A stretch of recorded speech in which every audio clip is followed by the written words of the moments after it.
Good evening and welcome to Second Edition News.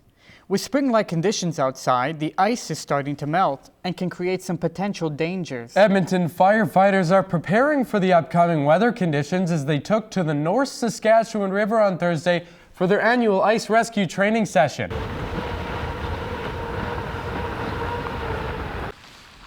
Fire crews gathered at Rundle Park in brisk temperatures to perform numerous ice rescue scenarios. Mark Harvey of the Edmonton Fire Rescue Service warns that these occurrences happen more often than you may think, with 60 to 80 rescues being performed each year. The river in the wintertime is deceptively dangerous. If you're going out, if you were to fall through the ice, not only are you exposed to the cold water temperatures and the possible hypothermia, you're exposed to the current. Harvey warns all Edmontonians to stay off the ice, as it's nearly impossible to judge how thick the ice actually is. Former Alberta Premier Don Getty was remembered at the Alberta Legislature last week. Visitors had the opportunity to sign condolence books and share their memories of the province's 11th leader.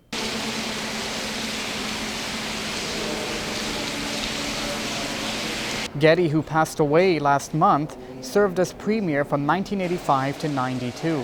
He may be most remembered for his creation of the Family Day holiday in 1990.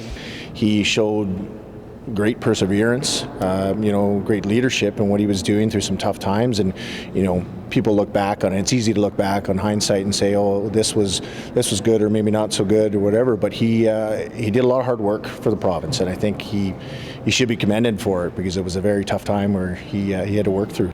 Alongside his political career, Getty also played 10 seasons with the Edmonton Eskimos, winning the Grey Cup in 1955 and 56. Members and supporters of the LGBTQ community will soon be gathering for Nate's Pride Week, hoping to promote a message of inclusion and acceptance. The second annual event has been tailored by organizers to fit the student schedule and be able to include as many as possible to its events. So this is the second ever Pride Week that we're hosting at NATE. It runs from March 14th to the 18th, and we're featuring a number of different events, from bake sales to social events to some lunch and learn sessions. Pride Week is more of the celebration side of that, where we recognize that diversity is here, it's fantastic, and that we need to be as welcoming and as celebratory and appreciative of our students as possible. Based on wider statistics, we can estimate that anywhere from between 2 to 10% of students would identify as a sexual and gender minority. Students can visit NATSA for a listing of all scheduled events. NATE students have access to many resources to achieve academic success. That's right. For some students, their needs are more unique. However, students may not realize that help is there for the taking. Our Corey Seller reports.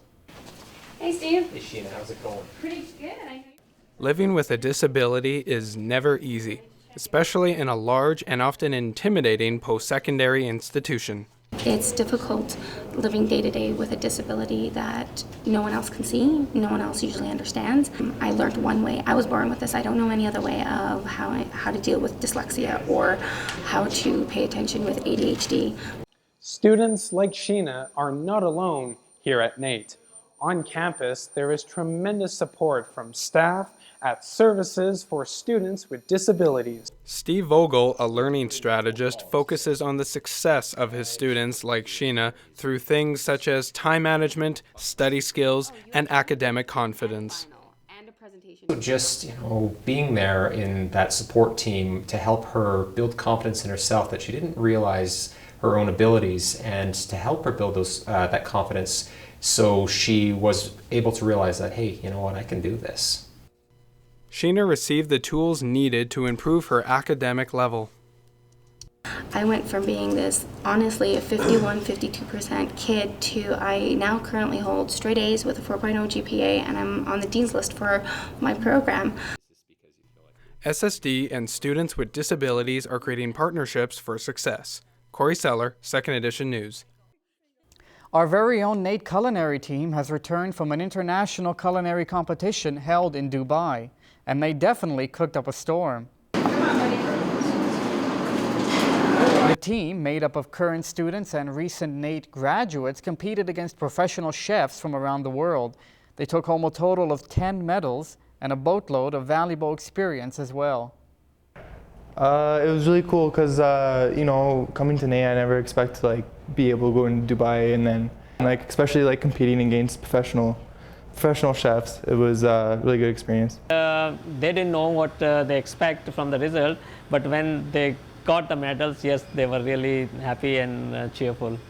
Members of the team were selected based on aptitude, positive energy, and a willingness to learn. The annual Boat and Sportsman Show is back in our city this weekend, and the local fishing hole is in full preparation mode for one of the best attended shows in Canada. Store sales manager Kevin Johnston explained this event is not only for those looking to acquire some of the latest fishing gear and trends. However, that is a big part of the full weekend event as well. One of the great things that they do is there are a ton of kids events. Like I said, there's a kids casting pond, there's the archery lanes is a big thing, there's the birds of prey, and so they can get to see all the animals, live animals, and actually talk to people about them and what they're doing. It's a very well done venue, and it's good entertainment for the family and the kids. Johnston also showcased one of the hottest new items in fishing that'll be on display. And then maybe lastly the kamuki, which is really hot right now. And it has the weight on the bottom, it's called a counterbalance, which when it lands on the ground in the water, it stands up perfectly like this, it's suspended.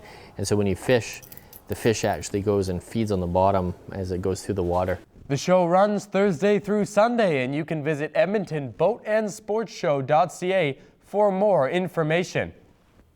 Award-winning Canadian author Kim Thuy appeared in our city Tuesday night to promote her newest novel.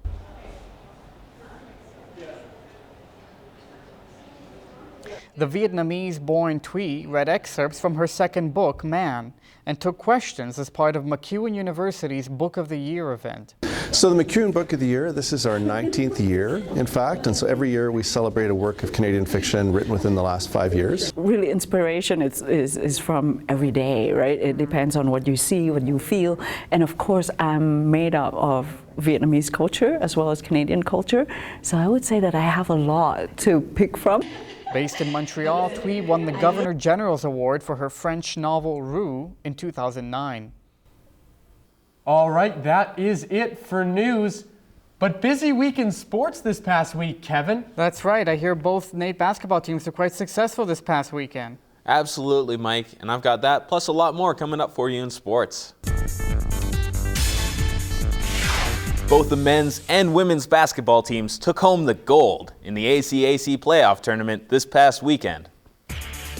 The women burned through the playoffs, giving the undefeated Lethbridge Kodiaks their first loss of the season in the semifinals. The finals would be a close call, with the Ukes overcoming a 10-point deficit at the half, taking the lead late to win 69-66. The men also played fast and hard, winning both the quarter and semifinals with a blazing 99 points in each of the games. The Ukes would face Medicine Hat in the finals, winning 71-69. These wins give the teams a berth into nationals, and the teams are feeling excited. We're definitely feeling hyped up. We have all the ingredients. We have all the key players that we need to do something big for this school. The Ukes women's hockey team started their run to the playoff finals this weekend. NAIT comes into the first game against Red Deer after a 2-game sweep of MacEwan. The Ukes started off fast as Kendra Hansen sneaks the puck past West for the opening goal within the first 9 minutes. The game would slow though, as puck control was the name of the battle in a very defensive game. Fast forward to the third period, Iglesias buries the puck top shelf for the Ukes' second goal, giving them a 2-0 lead. The Kings would bring it close, but NAIT would hold on and get to celebrate first blood of the series, winning 2-1. Red Deer College would go on to tie the series on Saturday. Game 3 is tonight, and Hannah Reimer was pretty confident from their Game 1 performance. Overall, I think we played pretty well. The first 2 periods we played really well, kept to the game plan. Third got a little bit scrambly, but we hung in there. The Oil Kings hosted Saskatoon on Monday, needing all the wins they can get to lock up a final playoff spot. The game started off fast and furious. Zajac would chip one past Day as the opening goal of the game in the first 5. Oil Kings would be quick to respond, however, with Coach muscling past 2 defensemen to get the puck to the net. Kep would help give the Oil Kings their first lead, rifling the puck to the top past Blades goalie Ham. The game's tight, 3-2 heading into the third, leading to some tense and heated arguments. The Oil Kings would force a few more goals, leading to a 3-goal lead. Despite a large lead at the end, head coach Steve Hamilton admits that the team is grinding for the wins. All in all, it was an important win, and it's a hard-working team. And certainly, you could tell we were under pressure most of the night, but kind of stayed through to the end, and good result. The Oil Kings a little bit of breathing room, sitting 6 points above Medicine Hat for that final playoff spot. Up-and-coming young football players flexed their muscles in Edmonton on Monday.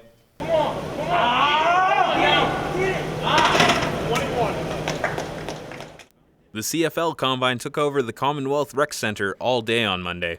Athletes worked hard to try and impress the coaches. With the draft looming, the pressure to perform is certainly on. We have guys who are giving it 110%. We have some guys who are just a little nervous today, which it gets to everyone, right? You can't always be perfect. The coaches are not easy on their grading either. Jason Moss says that the athletes are more than able to be prepared for the Combine. That's the biggest thing, is to practice the drills you're going to do. So practice 40s, practice the start, practice the 3-cone drill, practice the shuttle. The National Combine takes place this weekend in Toronto. X Games fans here at Nate got a real treat on Friday night. Nate's brought some adrenaline-fueled excitement featuring 2 2016 X Games medalists. Heath Frisbee and Brett Turcott put on an incredible performance for onlookers. I've been sledding for a long time. I only got one arm, so I like doing all this, and it's fun just watching it again. Even without having snow to compete on, the athletes were still able to freeze the crowd in awe and have some fun with it. We put wheels in our skis so we can ride around just like a car does, and it's like there's no resistance, and it's actually pretty fun to throw the wheels on, and you can drift around and just have a blast. And that's it for sports this week. Merrick? Thanks a lot, Kevin. I know we'll be certainly keeping a close eye on who the Eskimos target in the upcoming CFL draft. Well, that'll do it for our show. We'll see you next week on Second Edition News.